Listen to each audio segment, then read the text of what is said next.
আমরা একটা অদ্ভুত জিনিস দেখলাম, যে রাজনৈতিক দলগুলো তোষণকে হাতিয়ার করে রাজনীতি পরিচালনা করেছেন এত বছর ধরে, দীর্ঘ 60-70 বছর ধরে আমরা ভারতবর্ষের মানুষ দেখেছি ভারতবর্ষের জাতীয় কংগ্রেস তোষণের রাজনীতি করেছে।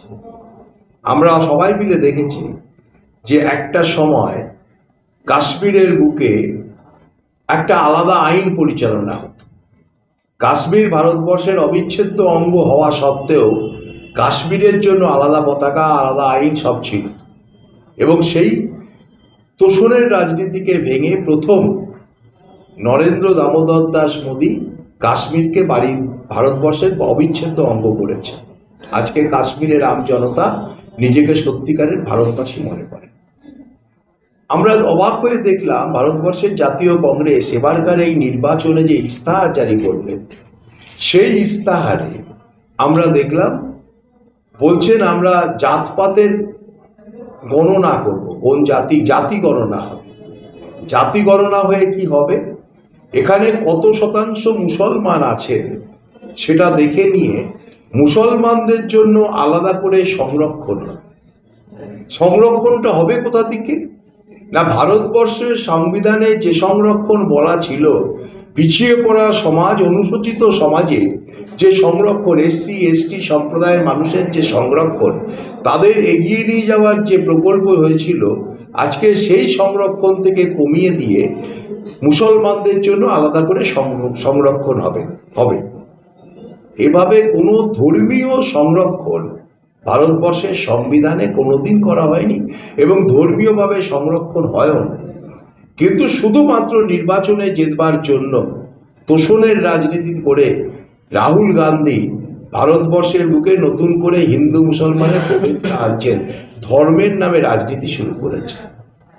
আমরা দেখেছিলাম একটা সময় ভারতবর্ষের প্রাক্তন প্রধানমন্ত্রী ডক্টর মনমোহন সিং বলেছিলেন যে ভারতবর্ষের সম্পদে মুসলমানদের দাবিটা সব থেকে বেশি।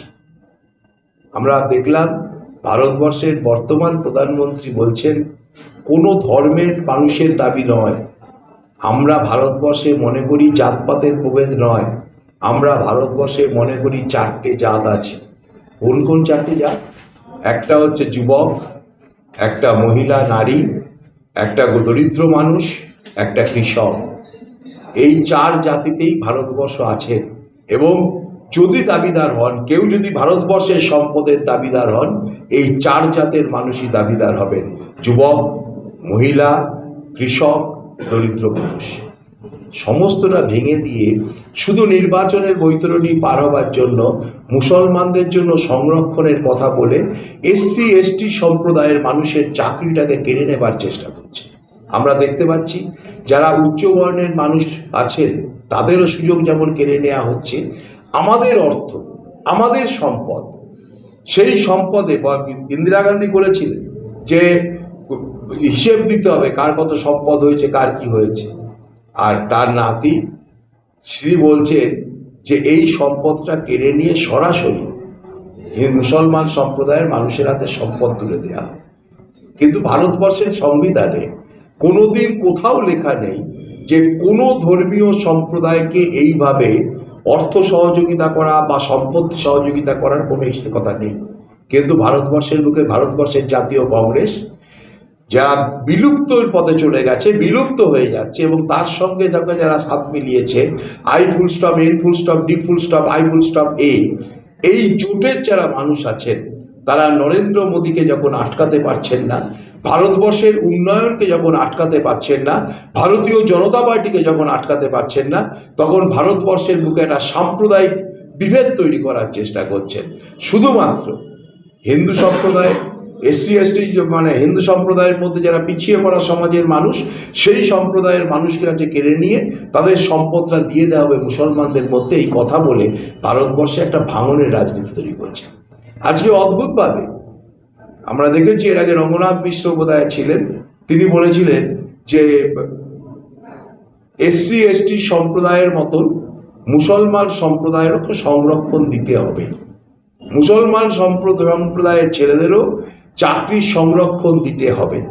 আজকে ভারতবর্ষে বি আর আম্বেদকর সাহেব যখন সংবিধানের রচনা করেন, বা তার সঙ্গে যারা ছিলেন সবাই মিলে যখন সংবিধান রচনা হয়, তখন কিন্তু কখনো ধর্মের নামে কোনো সংরক্ষণের বিরোধিতা করা হয়েছিল, এবং ভারতবর্ষে কখনো ধর্মের নামে কোনো সংরক্ষণ হয়নি।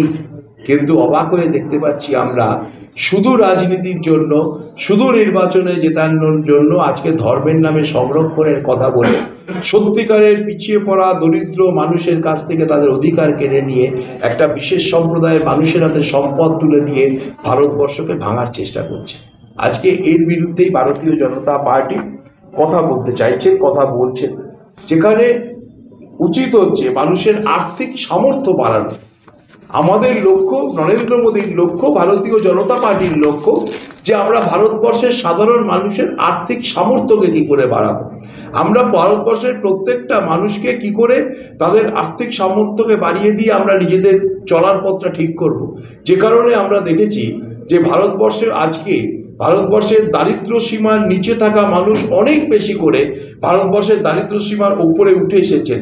যখন ভারতবর্ষের অগ্রগতি হচ্ছে, উন্নয়ন হচ্ছে, তখন ভারতবর্ষের বুকে একটা বিভেদের রাজনীতি শুরু করে দিয়ে হিন্দুদের সম্পত্তি, পিছিয়ে পড়া মানুষের সম্পত্তি সব কিছু কেড়ে নিয়ে তারা একটা বিশেষ সম্প্রদায়ের মানুষকে দিয়ে একটা বিভেদ করছেন। আজকে রাহুল গান্ধী একটা জিনিস বলছেন যে যার সর্বোচ্চ যে আয়, সেই আয়ের উপরে একটা ট্যাক্স বসিয়ে যারা হিন্দু সমাজের মানুষ বা তাদের সম্পত্তি কেড়ে নিয়ে সেই সম্পত্তিটাকে মুসলমান সমাজকে দিয়ে দেওয়ার একটা চক্রান্ত চলছে। এসসি এসটি সম্প্রদায়ের কাছ থেকে সুযোগটা কেড়ে নিয়ে মুসলিম সম্প্রদায়ের মানুষকে সেই সুযোগটা দেওয়ার একটা ব্যবস্থা চলছে। আজকে সেই জায়গায় দাঁড়িয়ে কংগ্রেস মনে করে, যেটা আমি আগেই বলেছি, কংগ্রেস মনে করে মুসলমানদের দেশের সম্পত্তির প্রথম অধিকার।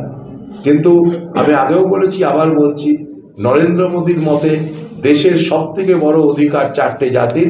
সেই চারটে জাতি হচ্ছে নারী, যুবক, কৃষক, দরিদ্র মানুষ। সুতরাং আমরা কংগ্রেসের এই চক্রান্ত, কংগ্রেসের এই বিভেদের চক্রান্তর বিরুদ্ধে আমাদের লড়াই থাকবে, আমাদের আওয়াজ থাকবে। ভারতবর্ষের আম জনতার কাছে আমরা এই আবেদনই জানাবো যে এবারকার নির্বাচনে বিজেপিকে ভোট দিয়ে এই তোষণকারী রাজনৈতিক দলগুলোর ভবিষ্যৎকে বন্ধ করুন, নাহলে ভারতবর্ষের সম্পদকে ছিনিয়ে নিয়ে একটা বিশেষ সম্প্রদায়ের মানুষকে তুলে দিয়ে নির্বাচনের জেতবার স্বপ্ন দেখে ভারতবর্ষের বুকে আবার নতুন করে ধর্মের নামে বিভাজনের চেষ্টা করছেন। তার বিরুদ্ধে ভারতবর্ষের মানুষ প্রতিবাদ করুন। আমি আমার দমদমের মানুষকেও বলবো যে আপনারা সবাই মিলে এই অন্যায়ের বিরুদ্ধে প্রতিবাদ করে ভারতীয় জনতা পার্টিকে পদ্মফুল চিহ্নে ভোট দিন, কারণ ভারতীয় জনতা পার্টি পারে ভারতবর্ষকে সব দিক থেকে এগিয়ে নিয়ে যেতে, কোনো ধর্মের নামে, জাতের নামে বিভেদ তৈরি করে নয়। নমস্কার।